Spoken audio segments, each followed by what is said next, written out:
开机照片一出来，我整个人都不好了。红毯上两道身影同时往前跑，一边是校服裙摆飞起来的少年少女，一边是婚纱西装的新郎新娘。同一条跑道，同一个方向，却是两个时间。你们敢信吗？这条路，他们从10几岁的暗恋一路跑到了婚礼现场。这就是翟一莹和一航的新剧《又吻骄阳》。开机图刚发出来，评论区已经沦陷了。有人说这哪是开机照，这分明是一整个人生的预告片。先说说这部剧到底讲了什么。女主角南昭寄人篱下，从小就活得小心翼翼。男主角靳耀暗恋她整整12年，一句话都没说出口。多年后两人重逢，还住到了一起，嘴上却互相嫌弃，谁也不肯先松口。可你们知道吗？就在这份别扭底下藏着一颗糖。小时候的一颗糖，一个约定，被靳耀偷记了12年。而就在同一时间，另一件事也在发生。南昭表面上是被生活推着走的普通女孩，其实她是唯一能治愈靳耀童年创伤的人。这个反差才是整部剧最戳人的地方。一个在明面上强势冷淡，私底下却像个小孩一样等着被治愈。这种设定，我不允许有人不心动。先聊聊翟一莹。这几年，她几乎是短剧甜宠赛道的常客，从《又吻骄阳》到《一见星河渡》，再到即将上线的第25时区的情书，她的角色一直在变，但那股子清冷又带点倔强的气质从来没变过。这次演南昭，一个寄人篱下却不肯低头的女孩，说真的，气质对得刚刚好。再说一航，可能有些朋友对这个名字还有点陌生，但你猜怎么着？人家去年7月刚刚拿下 CMG 首届中国微短剧盛典年度微短剧观众喜爱演员的荣誉。代表作《练练一下》《我妻春山》又是月明时，一个接一个往外冒。这次挑战暗恋12年的靳耀，对他来说也算是一次全新的尝试，从青涩少年演到沉稳丈夫，跨度不小。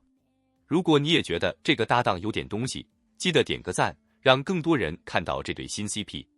事情开始变得不对劲的地方在于，这部剧远不只是甜宠这么简单。靳耀和南昭要一起面对的是他生父的勒索。你们不知道的是，这条线其实才是整部剧真正的重量所在。一边是甜到冒泡的暗恋日常，一边是硬碰硬的家庭对抗。糖里裹着刀，刀刃上还沾着蜜，这种反差感才是让人根本停不下来的原因。而就在这个时候，那颗糖的约定终于被揭开了。原来靳耀12年前说的那句话，一直被他记在心里，从来没有忘记过。等到两人终于把话说开，从告白到领证，再到举办婚礼，最后迎来一个女儿，那句藏了12年的话，终于变成了一整个家。开机照片里那两道奔跑的身影，一少年一成人，原来早就在暗示这一切，他们跑的是同一条路。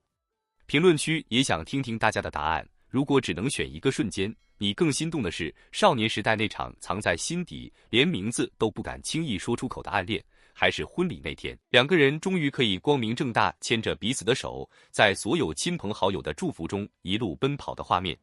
其实这两个场景代表的是爱情最迷人的两种模样，一个是克制，是隐忍，是哪怕每天见面也只能把喜欢藏进眼神里；另一个是坚定，是承诺，是经历漫长等待之后，终于可以向全世界宣布我们属于彼此。真正能够打动观众的，从来不是某一个高甜镜头，而是这两段人生之间完整而自然的情感成长。当一段感情跨越了青春、时间、误会和现实，它所带来的感动也会远远超过普通偶像剧里的甜蜜桥段。所以这一次又吻骄阳真正吸引人的地方，不只是恋爱，而是让观众重新相信，有些喜欢真的能够穿越岁月，最终开花结果。说真的，能够把校园时期青涩克制的暗恋与婚后真实细腻的生活放进同一部剧里，而且还能让观众完全不会觉得割裂，这本身就是一件非常困难的事情。很多作品前半段拍的青春洋溢，后半段却突然变成流水账，也有不少剧集婚后剧情失去张力，让观众觉得甜蜜消失了。但又吻骄阳目前释放出来的剧情信息，却恰恰让人看见了另一种可能。因为真正把这两个阶段连接起来的，并不是剧本，而是演员之间那种难以复制的默契和化学反应。翟一莹的眼神总带着一种外柔内刚、不轻易服输的力量，它能够把角色表面的冷静与内心的波澜同时表现出来。而一航则拥有一种天然的沉稳气质，他不用刻意煽情，一个停顿，一个回头，一次沉默，都能够让观众感受到角色压抑已久的深情。当这样的两种气质碰撞在一起，南诏和纪瑶之间的故事就不仅仅是在演，而是真的像发生在现实生活中的爱情，让人越看越相信他们就是彼此生命中唯一的那个人。更值得关注的是，这部剧甚至还没有正式播出，预约人数就已经接近2000万，这样的热度对于一部短剧来说，已经足够说明市场期待值有多高。而真正推动热度不断上涨的，其实不仅仅是官方宣传，更是无数观众自发形成的话题讨论。从开机照片开始，粉丝就不断分析两人的站位、眼神交流和互动细节。到了人物简介公布之后，又有人逐字逐句研究角色设定，希望提前拼凑出完整的故事线。甚至连婚礼戏份只是短短几个字的介绍，都已经让不少 CP 粉开始期待播出后的高光明场面。这种热情其实说明观众如今已经不满足于简单的工业糖精，他们更希望看到的是有成长、有铺垫、有情绪积累的爱情故事。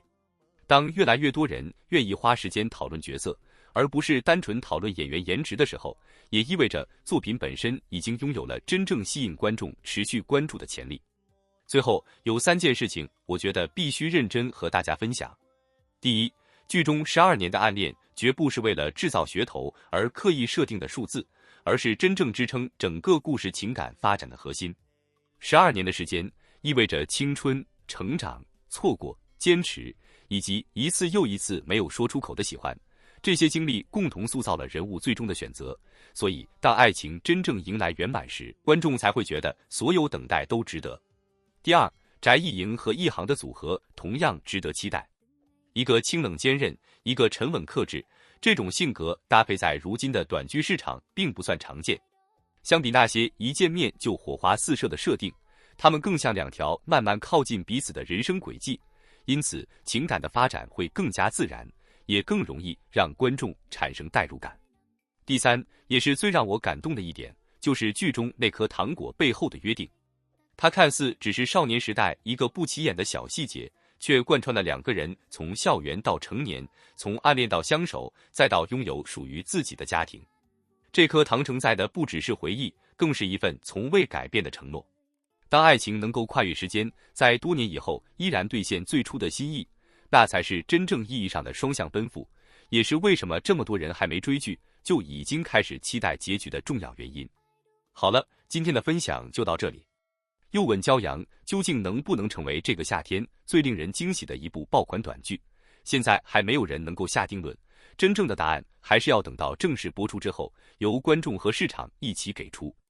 但至少从目前公开的信息来看，无论是12年暗恋的人物设定、校园到婚后的完整成长线，还是翟艺莹与一航之间越来越被观众认可的 CP 感，都已经具备了成为热门作品的重要条件。如果后续剧情能够保持前期的情绪铺垫，把人物成长、爱情发展和家庭生活都讲得足够真实，相信它完全有机会成为这个夏天讨论度最高的一部短剧。那么最后，也欢迎大家在评论区留下自己的看法，你最期待哪一个剧情名场面？你觉得南诏和纪瑶会不会成为今年最让人上头的一对 CP？ 我们下一期再一起继续聊。